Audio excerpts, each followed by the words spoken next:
Fourth question, Friedman ಮತ್ತು ರೋಸನ್ಮನ್ ರವರ ವ್ಯಕ್ತಿತ್ವ ವರ್ಗೀಕರಣವನ್ನು ವಿವರಿಸಿ. Page number 33.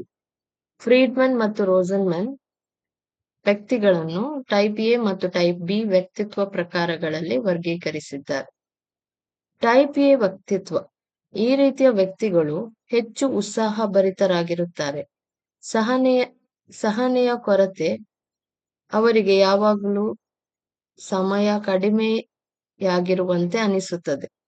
ಯಾವಾಗಲೂ ತುರ್ತು ಕೆಲಸದಲ್ಲಿರುವ ಭಾವನೆಯಲ್ಲಿ ಇರುತ್ತಾರೆ ಮತ್ತು ವಿಶ್ರಾಂತಿ ತೆಗೆದುಕೊಳ್ಳಲು ಕಷ್ಟಪಡುತ್ತಾರೆ. ಈ ರೀತಿಯ ವ್ಯಕ್ತಿಗಳು ರಕ್ತದೊತ್ತಡ ಮತ್ತು ಹೃದಯದ ಸಮಸ್ಯೆಗಳಿಂದ ಬಳಲುವ ಸಾಧ್ಯತೆ ಇದೆ.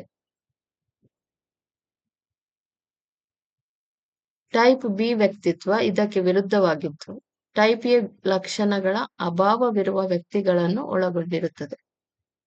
ಟೈಪ್ ಬಿ ವ್ಯಕ್ತಿಗಳು ಹೆಚ್ಚು ಶಾಂತ, ಅಲ್ಪ ಒತ್ತಡ ಅನುಭವಿಸುವ ಮತ್ತು ಸರಳವಾಗಿ ಜೀವನ ನಡೆಸುತ್ತಾರೆ.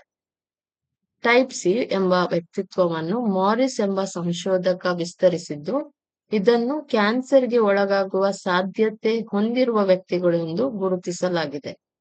ಈ ರೀತಿಯ ವ್ಯಕ್ತಿಗಳು ಬಹಳ ಸಹಕಾರಿಯಾಗಿರುತ್ತಾರೆ, ಬಹುತೇಕ ಸುಮ್ಮನಾಗಿರುತ್ತಾರೆ, ಅವರ ನಕಾರಾತ್ಮಕ ಭಾವನೆಗಳನ್ನು ವ್ಯಕ್ತಪಡಿಸದೆ ಒತ್ತಡದೊಂದಿಗೆ ಬದುಕುತ್ತಾರೆ. ಇವರು ಅಧಿಕಾರಕ್ಕೆ ಅನುಸರಣೆ ತೋರಿಸುವವರಾಗಿರುತ್ತಾರೆ. ಟೈಪ್ ಡಿ ವ್ಯಕ್ತಿತ್ವ ಇತ್ತೀಚೆಗೆ ಟೈಪ್ ಡಿ ವ್ಯಕ್ತಿತ್ವವನ್ನು ಪರಿಚಯಿಸಲಾಗಿದೆ. ಇದು ನಿರಾಶೆಗೊಳ್ಳುವ ವ್ಯಕ್ತಿಗಳನ್ನು ಸೂಚಿಸುತ್ತದೆ.